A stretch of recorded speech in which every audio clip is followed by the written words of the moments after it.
Halo, halo, selamat malam. Sorry, tadi kita sudah sempat live sebenarnya di awal. Eh, tapi sepertinya ada gangguan sinyal, jadi sempat terputus. Tapi kita kembali lagi. Oke, saya masih menunggu untuk Kak Deborah untuk join bersama kita. Sebelumnya saya mau sampaikan bahwa ini adalah program chit chat bareng psikolog dari Libera Insani, di mana kita akan ngobrol santai di setiap sesinya dengan psikolog Libera Insani. Nah, untuk malam ini sesi kita akan membahas tentang apakah ada nggak sih yang berubah di dalam diri teman-teman sekalian untuk terkait tentang pandemi ini. Jadi tidak terasa ini sudah kita jalani selama 2 tahun terakhir. Apa nih yang dirasakan, yang ditemukan, yang di apa lagi itu? Halo. Oh my God. Hai. Kak Lola, halo. Halo. Sorry, tadi koneksi di sini juga nggak bermasalah. Iya loh, Jadi aku juga tadi sampai kayak agak-agak gimana gitu loh. Iya kan, terus agak-agak kayak oh no, ada apa nih, masalah nggak sih ini kayak begini. Sorry banget. Jadi kayak apa namanya? Kenapa jadi snowman begini, Bro? Sebentar ya, guys. Ini soalnya pencahayaannya nggak gitu bagus di sini, guys. Terus bentar. Ternyata ini udah kelihatan. Aduh, tunggu ya. Enggak. Nah, dah. Oke. Nah ya, tadi pecah-pecah, gue ngelihatnya jadi kayak, akhirnya kenapa kayak begini ya? Tapi ini semoga udah aman. Oke. Udah aman belum? Semoga udah aman. Semoga buat koneksiku aman. Karena tadi live-nya udah berjalan nih ya. 10 menit. Keputus. Tadi udah ada yang udah sharing pengalamannya loh. Oke. Jadi mungkin kita mulai lagi dari awal ya, Kak Ola ya. Oke. Jadi idenya kita membahas tentang pandemi ini kan sudah 2 tahun ya. Bukan 3 tahun, tapi 2 tahun dari 2020. Awal banget aku masih ingat 11 Maret 2020 PSBB pertama. Yang mana kita murni nggak boleh keluar gitu. Tadi aku sempat cerita bahwa sebenarnya di bulan bulan Maret 2020 itu Libera sudah menyiapkan kelas workshop untuk para psikolog tentang positivity waktu itu. Iya, betul. Kok pas sekali ya tanggal 11 Maretnya nggak boleh ada kegiatan apapun, semua harus ada di rumah aja gitu kan. Jadi waktu itu akhirnya semua harus di cancel. Itu kayak the hardest day banget gak sih? Dalam artian hari-hari berat banget gitu ya ketika kita punya kegiatan tapi harus di cancel semuanya. Benar gak ya Kak Dewi? Tadi udah sempat ada yang sharing, yaitu Mas Sibli. Kebetulan Mas Sibli ini dulu salah satu peserta seminar kita juga. Jadi dia sampaikan kalau buat dia pandemi ini benar-benar ada perubahan yang dia rasakan. Jadi hal ini menurut dia yang berubah adalah mindsetnya, di mana harus berpikir inovatif dan kreatif di setiap situasi. Keren banget ya kalau ya. Waduh, itu kayaknya keren banget ya. Ternyata memang beberapa situasi itu bisa memaksa seseorang merubah mindset mereka akan sesuatu gitu kan ya. Nah, ketika misalnya contohnya adalah kadang-kadang diri sendiri itu kan susah merubah mindset. Tapi ini kayak dipaksa gitu loh. Karena ada external force gitu ya. Terus membuat dia kayak harus merubah gitu loh cara dia berpikir. Berarti katakanlah yang dari luar dirinya gitu ya, karena situasi dan keadaan. Wah, keren banget tuh. Kalau boleh tahu kira-kira mindsetnya dari yang sebelumnya gimana menjadi gimana tuh Kak Dewi? Tadi belum cerita banyak juga ya, mungkin karena sinyal aku juga lagi bermasalah Kak Ola. Jadi apa namanya belum ada tanggapan lagi ketika aku tanyakan bentuk kreativitas yang baru seperti apa. Tapi saya yakin ketika memang kita bicara tentang situasi pandemi ini kan serba tidak ada yang bisa diprediksi gitu. Hmm.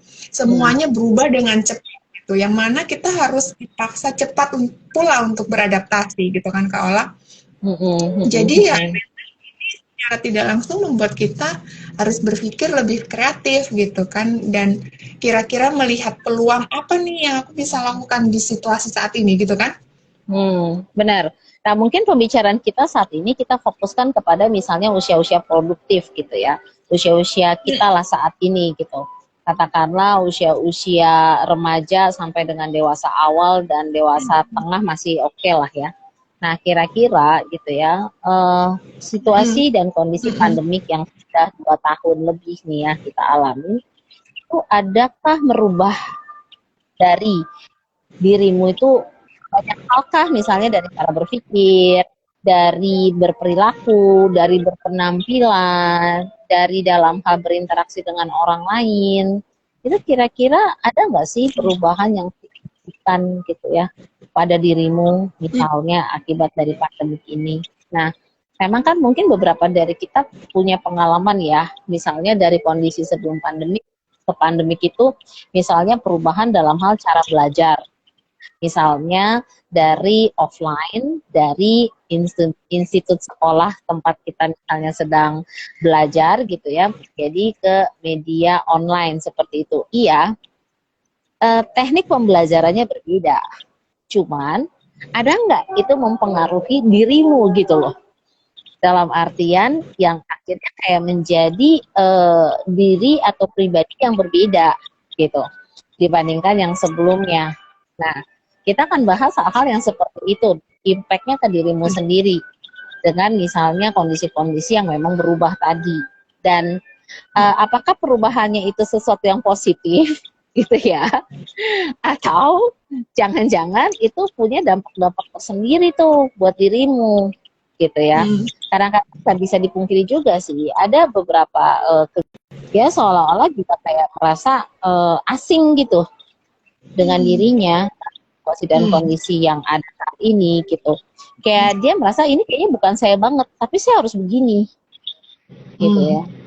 Misalnya sebagai contoh, kayaknya saya bukan tipe orang yang bersih-bersih itu deh. Yang kayaknya semua tuh harus perhatiin banget gitu loh. It's adalah annoying gitu loh. Kayak misalnya harus semprot sampai rumah, harus ganti baju dulu, harus langsung masukin ke tempat baju kotor gitu, harus ganti baju yang bersih. Ada kebiasaan misalnya memakai sendal yang sudah khusus untuk di area rumah, nggak langsung misalnya nginjek lantai dengan kaki telanjang gitu ya, tanpa alas kaki. Padahal sebelumnya dia merasa dia tipe yang cuek-cuek aja gitu loh, yang nggak harus seperti itu. Karena dikondisikan dia merasa itu sangat mengganggu dia malah. Emang harus kayak begini ya? Emang harus kayak begini ya? Nah, ketika dia mencoba untuk yang katakanlah tetap menggunakan style dia, malah dikomplain gitu loh. Nah, terus habis itu dia bilang gitu loh sama aku, terus kalau aku merasa tidak nyaman ini, aku komplainnya ke siapa? Gitu.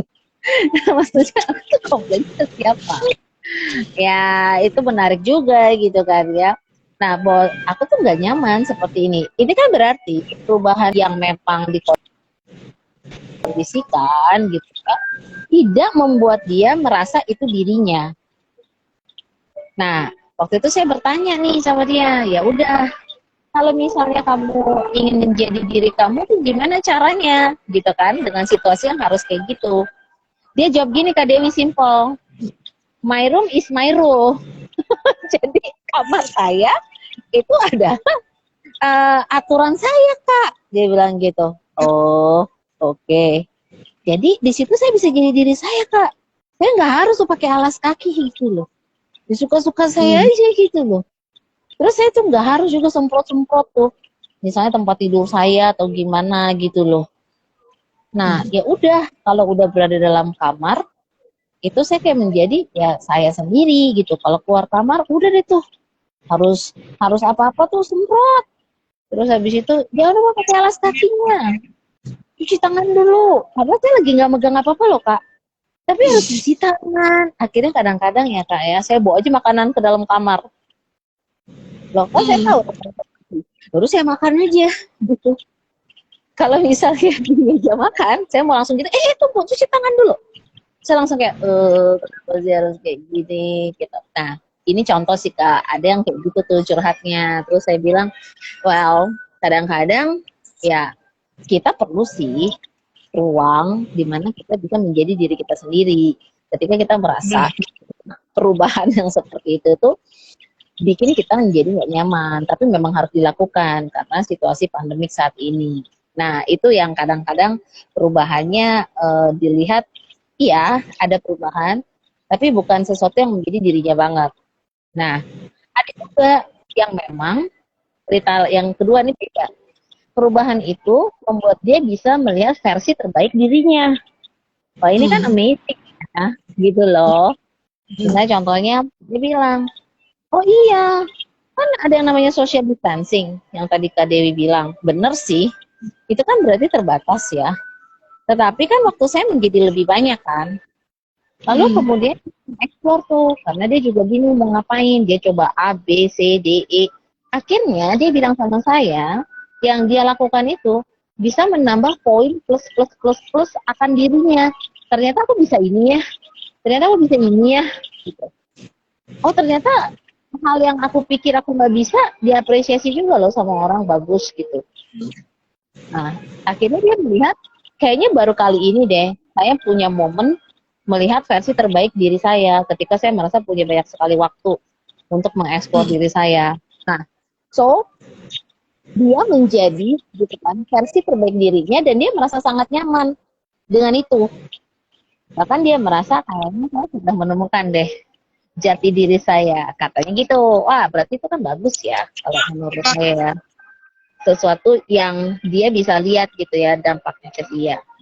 Itu sih Kak Dewi, ada juga. Nah, ini teman-teman sendiri nih yang di sini, monggo loh kalau misalnya mau tuh ya sharing.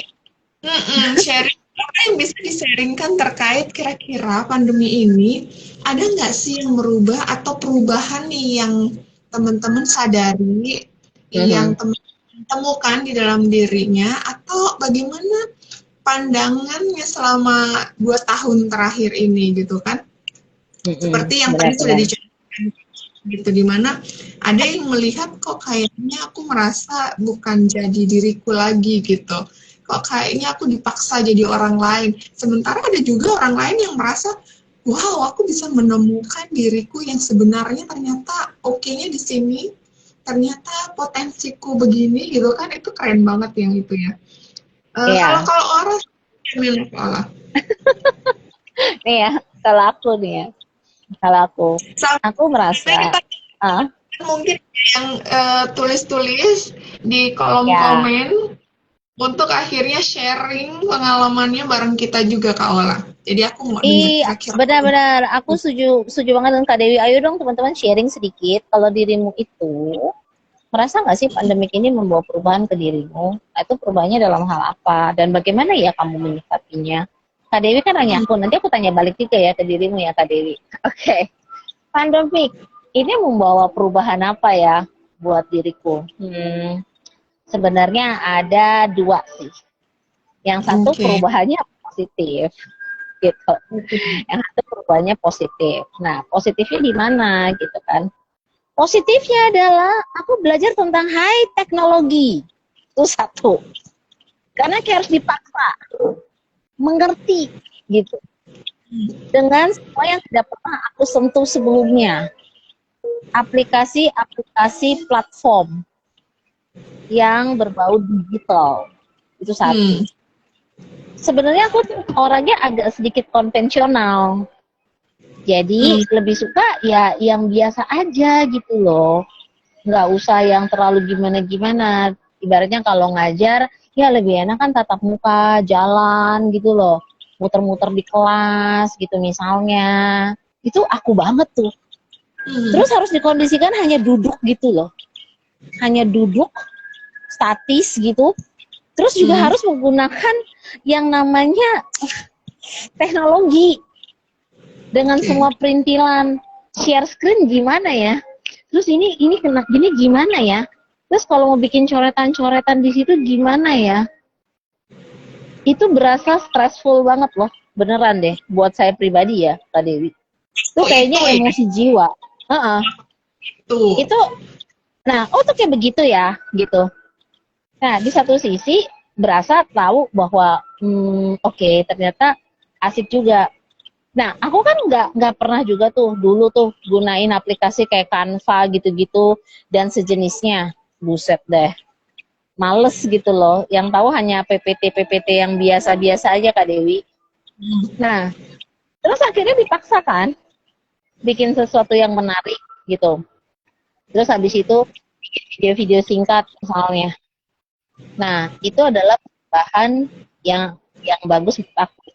Dan aku bisa mengatakan ke diriku, ternyata masih bisa ya ngikutin gitu. Maksudnya step-stepnya gitu. Oh, ternyata masih bisa gitu kan ya. Artinya aku merasa bahwa aku tidak terlalu tua untuk ngikutin teknologi. Itu positifnya. Kan kalau masih muda. Waktu awalnya tuh kayak berpikir nih susah banget ini gimana gitu loh. Beneran ini guys. So aku dari sisi teknologi itu sempat stressful. Tapi jadi kayak merasa mengapresiasi diri sendiri. Oh ternyata bisa ya. Oh ternyata bikin begini-begini lucu ya. Oh ternyata bisa ya. Itu loh Kak Dewi. Itu adalah aku teknologi. Nah tapi ada juga nih sisi negatifnya. Sisi negatifnya dari aku gitu ya dengan masa pandemik ini gitu. Aku tuh merasa tidak banyak bergerak. Itu negatif banget. Jadi seorang aku tuh yang lincah ke sana kemari gitu ya, pasti Kak Dewi tahu lah, aku tuh orangnya mobilitasnya tuh tinggi banget, mencok gitu kan ya. Itu ternyata 2 tahun ini memberikan dampak negatif buat aku. Gitu. Perubahannya cukup berat juga, yaitu sampai katakanlah karena mungkin mobilitas kurang, terus habis itu lebih duduknya, terus yang lain-lain juga nggak diperhatikan, sempat sakit, ya kan Kak Dewi? Nah itu ibaratnya menjadi momen yang, aduh kalau inget-inget ya, biasanya selama ini gitu Kak Dewi juga tahu sendiri ya, nggak pernah tuh ada sakit-sakitnya gitu. Nah baru tahun ini tuh kayak berasa ambruk, iya kan? Terus sekarang tuh jadi kayak takut juga sih kalau sampai sakit gitu. Dan seperti itu. So jadi negatifnya di aku tuh aku jadi kayak terlalu hati-hati ya. Mungkin begitu kan. Hati-hati yang berlebihan gitu loh. Makanya aku bilang ini terlalu negatif juga. Jadi negatif buat aku. Gitu kan. Jadi kayak ini bisa punya dampak apa ya atau apa ya gitu ya. Jadi kayak terlalu berhati-hati malah jadi menghambat gitu loh Kak Dewi. Di aku. Cuman aku berusaha untuk membuat diriku itu tetap bisa berpikiran positif. Misalnya gini, enggak lah kalau ini kan masih bisa ditoleransi. Misalnya tidur sampai dengan jam segini, oke lah. Terus habis itu, kalau misalnya bergeraknya masih bisa cukup banyak, tapi nggak terlalu capek, kayaknya nggak apa-apa deh gitu. Dibandingkan lebih yang diem aja atau gimana gitu sih. Nah, so jadinya aku merasa saat ini much better sih pasca sakit itu, walaupun misalnya masih harus hati-hati, but I think I'm okay. Maksudnya dengan situasi dan kondisi saat ini, dan sudah bisa lebih adjust gitu. Nah, itu sih Kak Dewi, aku plus minusnya tuh begitu ya. Jadi sekarang kalau dilihat gitu ya, berusaha kayak, karena aku tuh bukan orang-orang yang terlalu protektif gitu loh, sebenarnya. Kayak tercenderung cuek. Ini kalau kayak sekarang tuh, kayaknya nggak bagus ya segala sesuatu yang terlalu protektif. Lagi coba diatasin sih, jangan terlalu protektif. Benar. Nah, enjoy aja gitu. Nah, itu lagi pelan-pelan karena tadi ada pengalaman tidak menyenangkan itu. Oke, kalau Kak Dewi gimana? Perubahan apa yang dirimu Oke, oke, sebelum aku jawab, aku mau sapa teman-teman semua yang udah oh join iya bareng kita. ya benar Jadi banyak dari banget. tadi banyak banget yang dadain kita. Thank you udah join. Jadi bisa Makasih. sekalian teman-teman ini kita saling sharing aja, saling ngobrol santai aja malam ini. Yang mana kita lagi ngomongin tentang pandemik. Ada nggak sih perubahan yang teman-teman rasakan atau temukan dalam diri teman-teman selama 2 tahun pandemi ini berlangsung gitu kan? Tadi kalau Kak Ola kan udah keren banget tuh. Aku kebayang banget gimana Kak Ola waktu itu stresnya kayak nanyain gimana sih Wi pakai Zoom itu apa itu apa itu share screen gue kagak ngerti gimana. Itu benar-benar stressful moment banget asli. Akhirnya di sesi malam itu kita membahas tentang Zoom ini ya Kak Ola, akhirnya mencetuskan ide kita bikin live stream Kak, yuk. Iya benar, benar banget. Benar banget teman-teman. That's what happened to me gitu pada saat itu asli gitu kan. Sesuatu yang kayaknya aku merasa aku udah nggak terlalu bisa catch the update about technology pada saat itu. Gitu. Jadi kayak ini apa sih platformnya apa sih gitu. Karena dulu itu yang berbau begitu kan, aku ingat banget cuma Yahoo Messenger setahu aku. Jadi tuh aku punya kayak Yahoo Messenger. Terus abis itu tunggu. Ada ya dulu ada yang kayak Google itu apa sih namanya gitu ya. Nah, itu buat ngobrol gitu kan ya. Nah, itu aku masih masih lumayan paham lah ya. Tapi kalau terkait dengan mengajar, terus habis itu harus klien online dengan media Zoom atau Jimit, itu sesuatu yang baru dan pada saat itu sempat hopeless juga. Maksudnya kayak bisa nggak sih, gitu. Ngerti nggak sih? Dan terasa banget ya kalau masa transisinya. Kalau buat aku, kalau kita bicara tentang online begini, jujur pandemi ini kali pertama aku benar-benar akhirnya cobain live stream seperti ini bareng Kak Ola atau bareng rekan lainnya ya.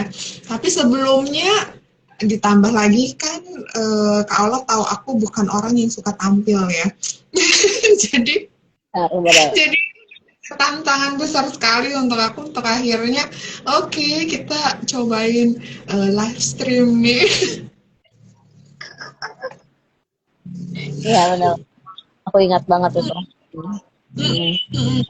Nah, tapi itu akhirnya menjadi sesuatu yang menarik gitu, dimana kalau buat aku pribadi, aku merasa ketika kita di masa-masa pandemi ini, di mana teknologi sudah berkembang dan banyak sekali kegiatan kita yang didukung oleh teknologi gitu kayak Kak Ola, karena memang kita dipaksa dalam tanda kutip untuk menyesuaikan situasi, untuk tetap bisa memberikan dukungan psikososial buat teman-teman ataupun rekan-rekan ataupun siapa yang membutuhkan gitu kan.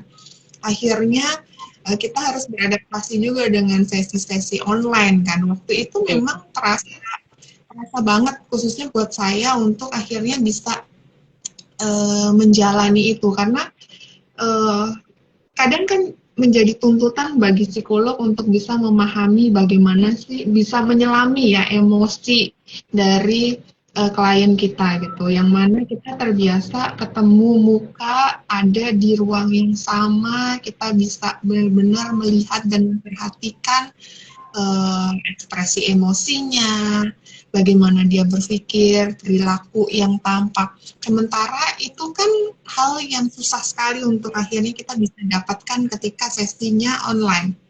Jadi di awal itu saya merasa kayak kehabisan energi untuk berusaha mengenali dan memahami seperti apa sih ini emosi orang yang di depan aku yang jauh berkilo-kilometer di sana gitu kan. Iya benar. Cuman di hal yang sama ini juga akhirnya membuat saya merasakan bahwa kita sekarang itu ada di dunia kayak world without borders, Kak Ola. Karena Setuju. saya, mm, karena saya punya kesempatan untuk ambil kursus online yang Hmm. providernya di Indonesia gitu. Hmm. Jadi itu yang membuat saya merasa, oh memungkinkan ya ternyata untuk join kursus jarak jauh kayak gini atau apapun itu. Jadi itu membuat pandangan saya bahwa sebenarnya di dunia ini nggak ada juga batasan yang memang akhirnya menghambat kita untuk melakukan suatu kegiatan tertentu gitu loh dalam bentuk apapun. Tapi ketika kita bisa menemukan jalannya, kita bisa kenali celahnya. Oh bisa lewat sini nih. Oh aku bisa melakukan ini nih. Itu benar-benar bisa memberikan dampak yang luas gitu dalam artian uh, contohnya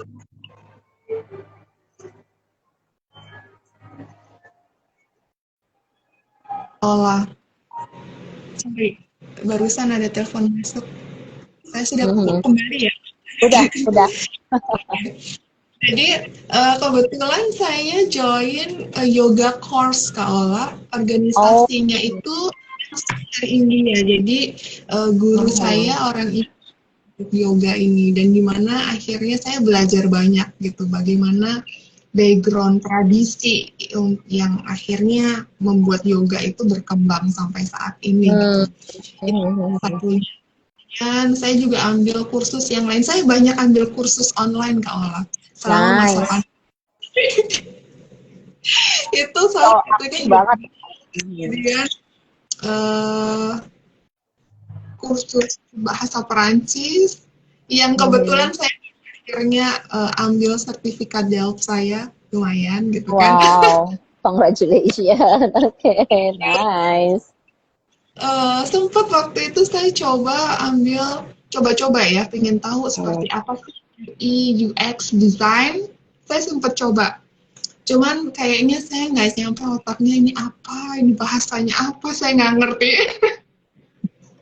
Kecuali bagian yang UI UX yang bagian experience. Jadi itu memang di situ psikologi bisa masuk di situ. Tapi yang Hmm. selebihnya tentang data, tentang uh, sudut pandang dari ini tuh kayaknya susah banget. Aku belum belum punya kekuatan tekad yang bulat untuk akhirnya benar-benar fokus mendalami oke, apa sih itu gitu, tapi setidaknya saya tahu sekilas. Tapi keren banget ya, berarti justru pandemik ini buat dirimu membawa banyak sekali opportunity untuk bisa mengikuti banyak kegiatan. Dengan kata lain, di sini kita bicara banyak sekali hal yang related dengan pengembangan diri, gitu kan?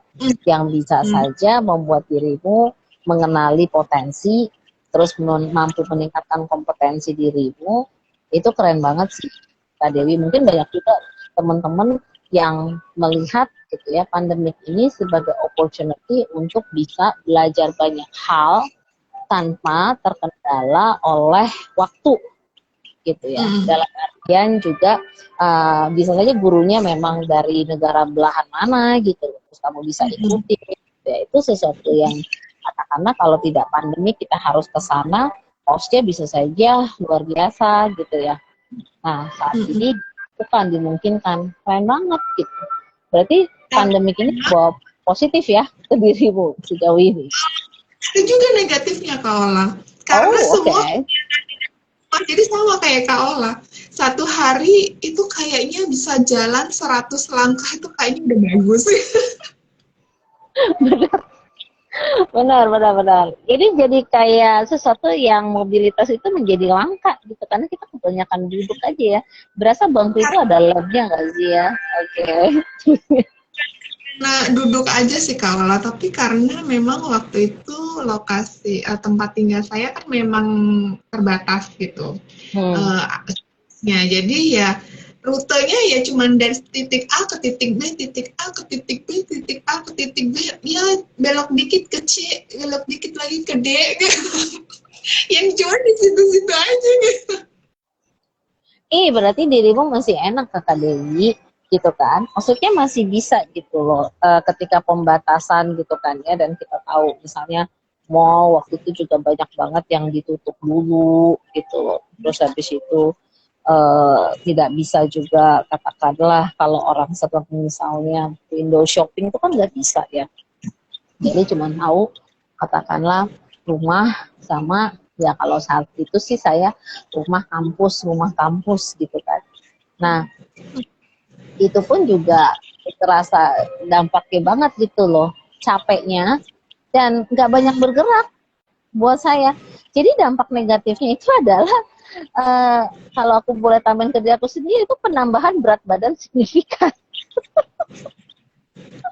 Nah, sekarang tuh ibaratnya lagi kayak mulai belajar nguranginya gimana. Nah, jadi aku beruntung banget gitu loh kalau sudah balik ke kampus gini kan lebih memilih misalnya oke lah kalau bisa tuh naik turun tangga. Oke lah gitu terus jalan dari ujung ke ujung gitu ya.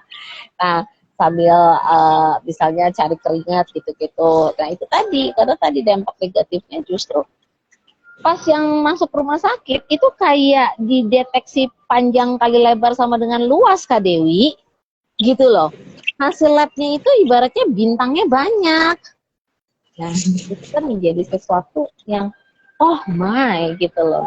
Pandemik ini memberikan dampak negatif juga loh ke aku karena tadi ada habit yang sebelumnya katakanlah better ini menjadi ya itu tadi tidak banyak aktivitas gitu loh. Nah, makanya sih kalau buat aku pribadi penting juga ya kita menyikapinya positif dan negatifnya itu berimbang ya. Jangan semuanya negatif terus, jangan-jangan sebenarnya ada positifnya banyak juga loh. Kayak Kak Dewi tadi gitu. Atau kayak aku yang jadi belajar teknologi lah minimal, nggak gaptek lagi.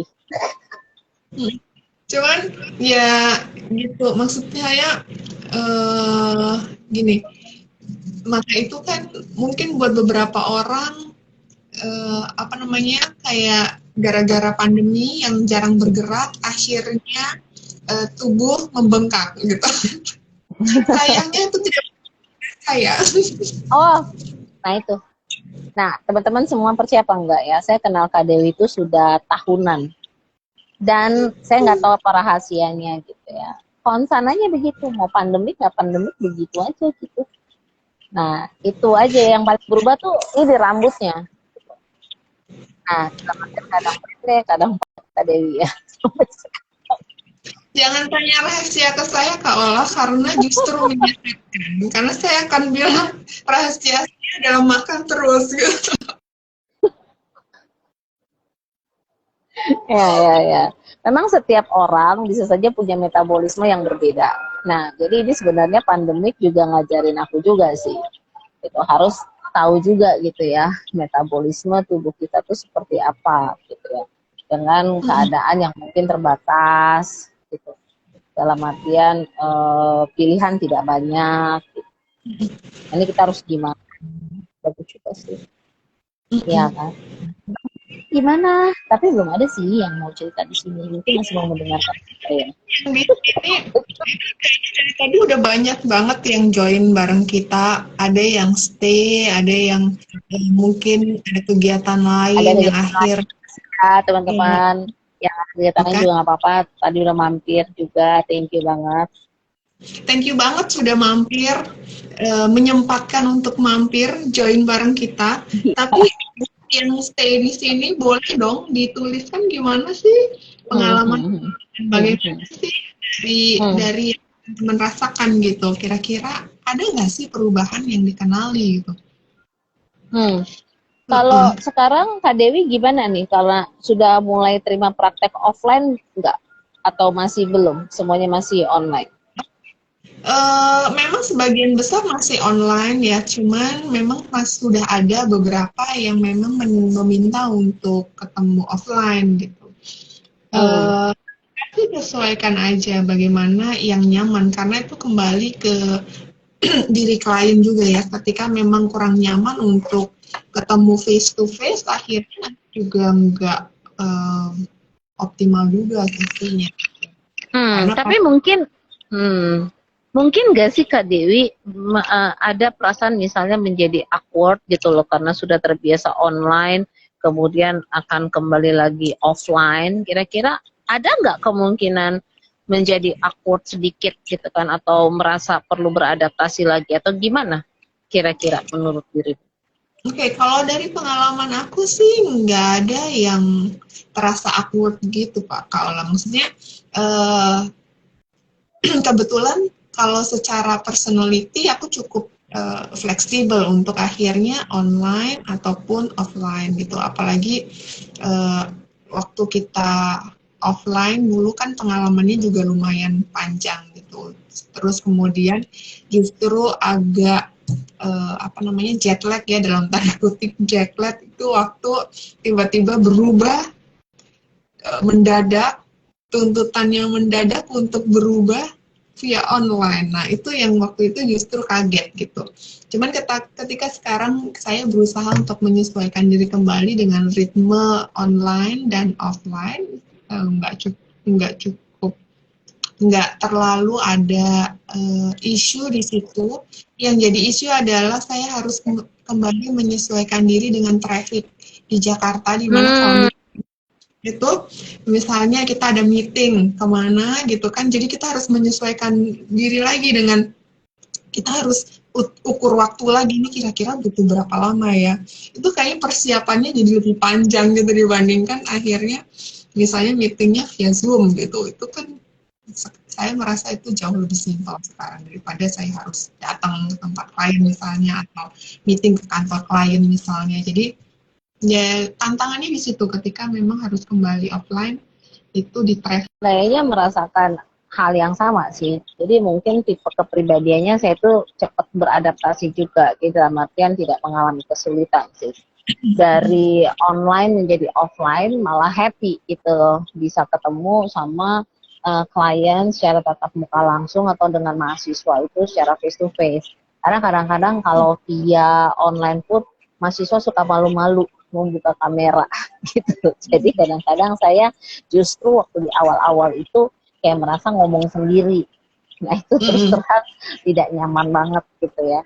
Nah tetapi ketika misalnya mahasiswa membuka kamera dalam artian mengikuti pembelajaran perkuliahan secara online, itu sebenarnya buat saya gitu ya, yang termasuk orang yang punya energinya itu nambah kalau berinteraksi dengan orang lain tuh happy gitu.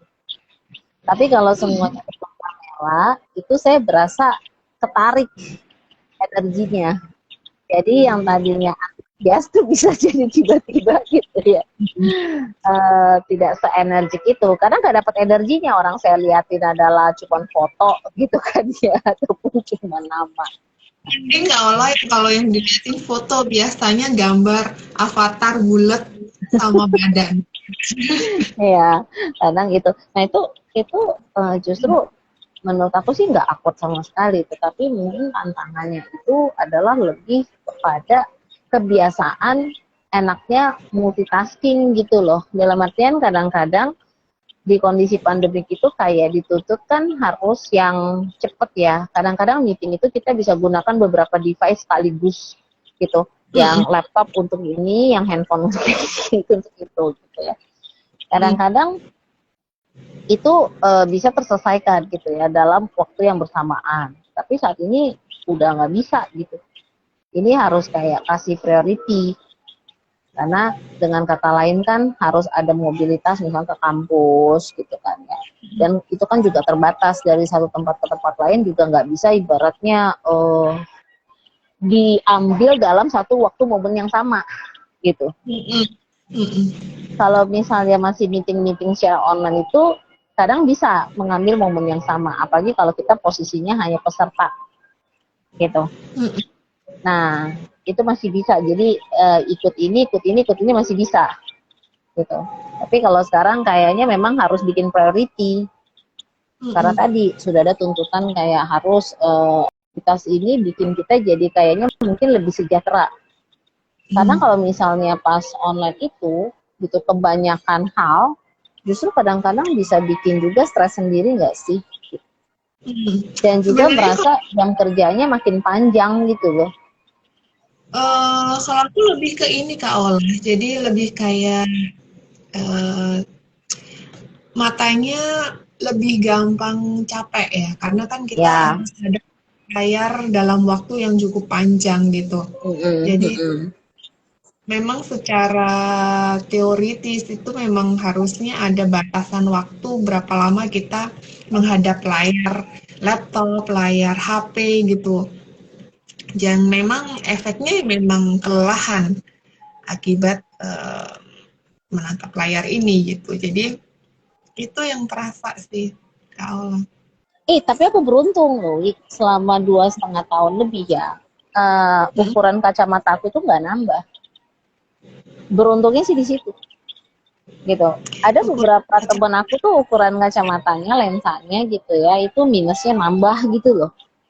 aku minusku nambah kalau lah, tapi cuma satu yang Berarti ada nambah. dampak negatif ya. Kalau aku kayaknya beruntung enggak gitu kan. Mungkin karena udah disiasati juga kan pemilihan kacamatanya itu mulai dari lensanya yang anti radiasi, yang kayak gitu. Terus ada obat tetes mata yang lumayan rutin gitu loh aku pakai-pakein gitu kan ya. Mungkin membantu juga sih. Nah, anyway, karena kita bicara soal pandemi ini yang sudah kita coba jalani gitu lebih dari 2,5 tahun gitu ya. Menurut Kak Dewi, apa sih tipsnya supaya kita bisa tetap menikmati masa pandemi ini dengan tetap menjaga kesehatan mental? Oke. Kira-kira apa yang harus Oh, dilakukan, Kak? sebenarnya yang menjadi isu dari sejak pandemi ini dimulai kan apa namanya sense untuk kita bisa mengontrol situasi itu semakin hilang gitu. Terutama waktu dulu ketika kita nggak bisa tahu ini kira-kira situasinya akan dalam tanda kutip membaik atau makin buruk karena angka eh, apa namanya penderita itu naik atau turun gitu kan. Jadi semua kegiatan itu sepertinya menjadi tidak pasti. Yang mana akhirnya kita nggak tahu kira-kira kalau misalnya aku bikin rencana A bisa berjalan nggak ya program ini atau berjalan nggak ya event ini gitu kan. Itu yang menjadi sumber stres yang saya temukan di saat itu gitu. Hmm. Jadi ada situasi, ada stance ketidakpastian gitu, uncertainty. Hmm. Hmm. Sebenarnya secara umum ya, kalau kita bicara tentang kehidupan, itu kan pasti yang pasti dalam kehidupan adalah ketidakpastian itu sendiri gitu kan. Iya nggak Ya, kalau betul. Betul, setuju. Setuju. cuma di masa sebelum pandemi itu ambang batasnya tentang ketidakpastian itu kayaknya luas gitu, dimana kita merasa misalnya untuk bulan depan 3 bulan Hmm. lagi bahkan Hmm. membuat rencana kegiatan dalam 6 bulan dalam 1 tahun gitu kan. Hmm. Sementara Hmm. hal itu tidak bisa dilakukan ketika kita menjalani masa pandemi ini. Berasa nggak sih Kak Ola? Karena misalnya nih Biasa. sekarang ini udah oke nih, tahu-taunya minggu depan kenapa tiba-tiba ditutup lagi gitu, kenapa tiba-tiba nggak boleh keluar lagi gitu kan Kak Ola. Jadi Hmm. itu yang salah satu penyumbang stres ketika kita ada di situasi pandemi secara umum ya. Belum lagi ketika memang akhirnya terkait isu-isu dengan relasi di sekitar kita gitu kan. Karena Hmm. pasti ada dinamika yang ada di dalam itu gitu kan Kak Ola. Jadi Ya. eh, saya setuju dengan Kak Sibli tadi bahwa itu menjadi poin penting ketika kita menghadapi situasi apapun, terutama dalam situasi yang memang uh, sangat dinamis, banyak sekali perubahan, dan perubahannya sifatnya mendadak, tiba-tiba, tidak terprediksi, gitu kan. Memang yang perlu diperkuat adalah bagaimana kita bisa menerima itu dan bisa beradaptasi dengan itu dengan cepat gitu. Kalau dalam artian dibutuhkan untuk kita bisa apa ya menemukan ide-ide baru, jeli untuk melihat celah dan peluang yang ada. Memang yang utama adalah ini kawan, being present. Oh yes, being present. Gitu. Fokus kita adalah saat ini, di sini, dan masa kini gitu. Jadi sudah lewat kemarin ya udah itu kemarin. Besok itu belum tahu. Biarkan kita lihat besok. Yang bisa kita lakukan hanya sebatas oke, mungkin besok aku bisa mengerjakan A B C D. Tapi kita lihat lagi besok kayak gimana ya gitu. Jadi memang akhirnya kita perlu belajar untuk lebih fleksibel, menyesuaikan diri, beradaptasi dengan apapun situasi yang muncul di hari itu.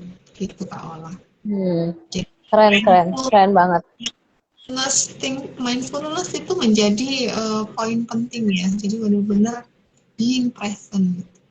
Kalau aku sih begitu kawan. Kalau gimana? Setuju. Nah, mungkin aku akan menambahkan sedikit gitu. Kalau kita bicara gitu kan, how to keep your mental health gitu ya. Mungkin kita bicara sesuatu yang bisa kita kontrol dibandingkan sesuatu yang tidak bisa kita kontrol. Sesuatu di luar kontrol kita, itu lebih baik kita terima aja gitu. Dalam artian kita juga tidak punya gitu ya sumber dari diri kita sendiri yang bisa memanage semuanya, itu kan nggak ada gitu ya. Nah, tetapi bisa nggak sih kita berfokus dengan apa yang bisa kita kontrol? Misalnya apa? Pikiran kita, gitu ya, perasaan kita dan perilaku kita. Sebenarnya tiga itu, ya. Misalnya contohnya pikiran kita ya coba dikondisikan bahwa oke, ajak pikiran kita itu tidak terlalu berpikir berlebihan gitu, yang akhirnya menimbulkan kecemasan. Nah, itu kan berdampak negatif buat diri kita sendiri. Ini sebenarnya kita mampu kok untuk memanage pikiran kita gitu. Tapi kita tidak bisa memanage pikiran orang lain. Kan begitu ya. Kita tidak bisa mengontrol perilaku orang lain atau pikiran orang lain atas kita. Yang bisa itu adalah gimana ya kita memanage pikiran kita. Misalnya atas apa yang terjadi di sekitar kita. Lalu yang kedua, kalau aku pribadi ya, aku lebih suka adalah mencoba untuk senantiasa meregulasi emosi aku.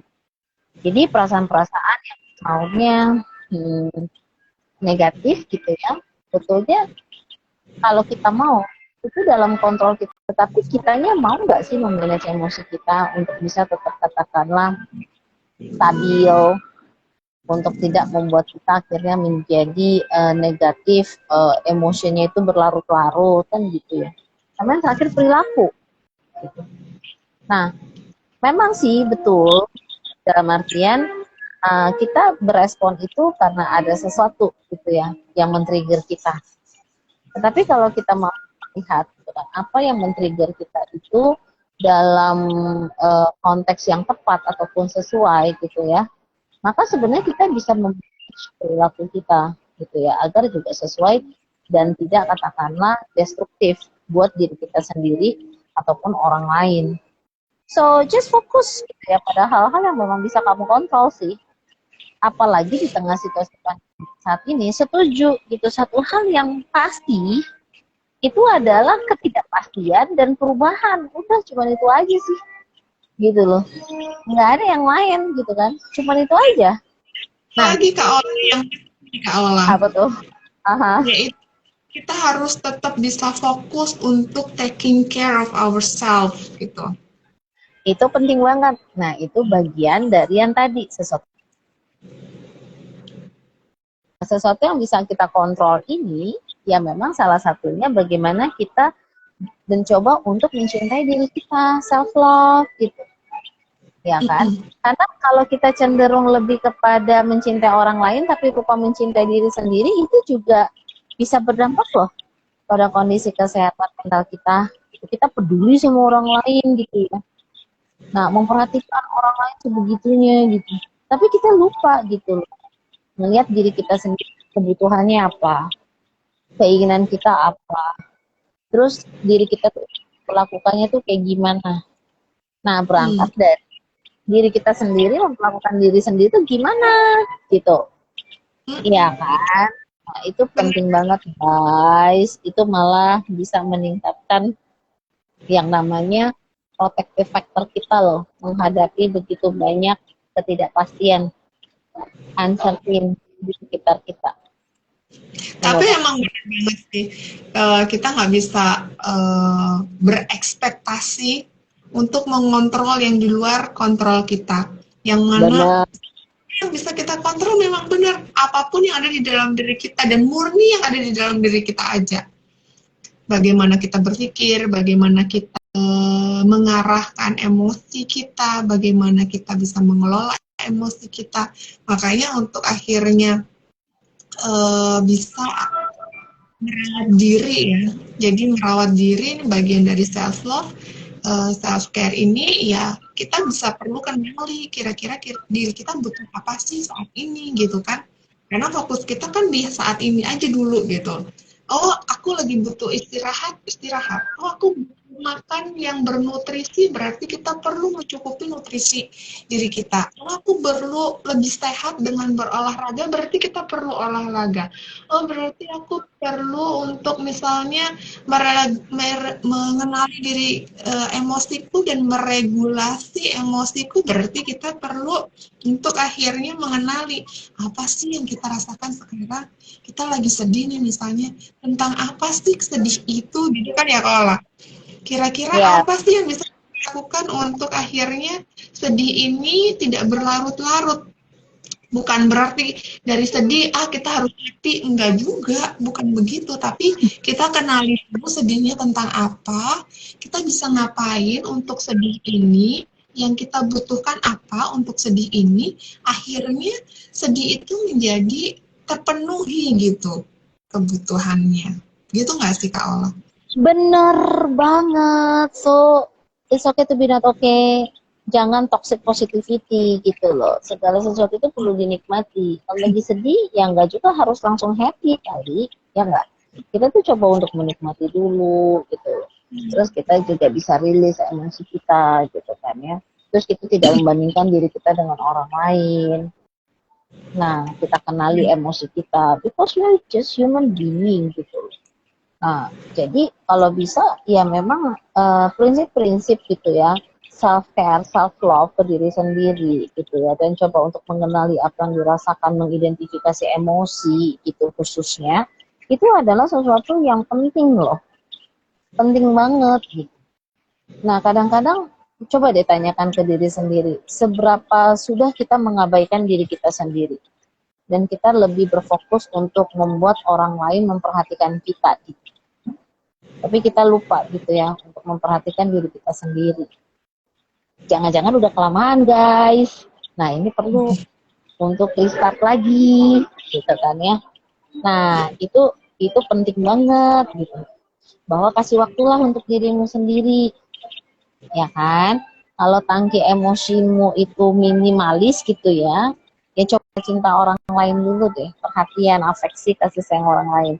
Karena mungkin dirimu lagi belum bisa gitu loh memberikan. Tapi kalau misalnya tangki emosionalnya penuh gitu ya, mungkin sudah waktunya juga share lagi gitu. Nah, sehingga ada yang katakanlah gitu ya, kalau kita bilang itu diadik ya, berbalas gitu, take and give gitu. Jangannya take or give aja misalnya. Nah, itu sih menurut aku ya. Ciri dari individu yang sehat secara mental adalah dia bahagia gitu, bahagia. Nah, tetapi tadi gitu ya, bahagia itu adalah bukan berarti gitu ya, kayak misalnya istilah yang toxic positivity, misalnya gini ya, don't worry be happy. Worry itu perlu loh gitu. Jadi ya udah gitu ya. Kalau lagi merasa khawatir, cemas ya coba aja diterima dulu gitu. Jangan langsung kita patahkan, kita nggak harus worry, tapi kita harus bahagia gitu. Itu kadang-kadang gitu ya, membuat kita juga menjadi tertekan gitu. Karena seolah-olah kita dituntut untuk selalu bahagia. Nah, jadi Bener nggak banget, harus sih setuju banget. semuanya positif, gitu kan. Ya kan, Kak Dewi? Aku sih Setuju banget. mikirnya gitu. Oke, Ya, setuju banget. sekitar udah 1 jam di sini Yes, ngobrol bareng. benar. Kira-kira kita up seperti apa nih kalau Oke, so penutupnya gini teman-teman. Kita tidak akan pernah tahu kapan pandemi ini berakhir. Ya, we never know exactly when. Yang kita bisa lakukan adalah yang memang dalam kapasitas kita, dalam kontrol kita. Nah, dengan kata lain, kenali yuk semua potensimu, kenali yuk apa yang ada di dirimu, kenali yuk dirimu itu seperti apa. Nah, fokus aja di situ dulu, gitu kan ya. Dan ketika misalnya melihat ada tantangan, ya cobalah untuk melihat tadi dari protective factor-nya apa nih yang bisa digunakan untuk bisa beradaptasi, gitu kan, atau adjust dengan situasi dan kondisi tersebut. Nah, kalau dirasa aduh tidak cukup banyak nih yang dimiliki untuk bisa adjust gitu dengan situasi dan kondisi gitu ya. Maka menurut saya adalah unit support system. Jadi perlu juga tetap terkoneksi dengan orang-orang di sekitarmu gitu. Karena dengan tetap terkoneksi sebetulnya itu bantu kamu juga kok untuk bisa mengatasi ini semua. Kan ibaratnya kalau sendiri itu terasa berat. Kalau ada yang mensupport dan mendukung pasti terasa ringan. Jadi yuk cari orang yang bisa kamu percayai gitu ya, dan kamu bisa cerita ke dia dan bisa jadi your support kita. So yuk kita sama-sama ya melalui ini semua gitu ya. Nah, pasti bisa. Dan pasti juga loh udah bertahan sampai dengan hari ini nih dengan semua kondisi yang kamu alami di sana gitu ya. Selamat istirahat, besok coba lagi gitu. Tetap thank semangat. you banget teman-teman sekalian yang udah join bareng kita, yang stay di sini. Tadi kasih Lupi juga, thank you banget. Eh, jadi malam ini kita udah sharing-sharing tentang gimana sih pandemi ini membawa perubahan positif dan negatif gitu kan. Tetap ada negatifnya tapi tetap ada positifnya. Kemudian Benar-benar. kira-kira yang bisa kita lakukan untuk tetap bisa menjaga kesehatan mental kita untuk melalui ini dan beradaptasi dengan ini. Thank you Kaola untuk waktunya, thank you juga buat teman-teman buat waktunya. Terima kasih teman-teman buat waktunya Kak Dewi semua. Ini adalah kolega saya di Libera Insani. So teman-teman kalau merasa butuh untuk konsultasi gitu ya online dan offline dengan para psikolog di Libera Insani, dengan Kak Dewi ataupun dengan saya bisa loh ya hubungin saja manajemen dengan senang hati kita siap membantu. Karena tadi bersama kita bisa lalui kok bareng-bareng. Dan sometimes we need others to be our support system. Oke?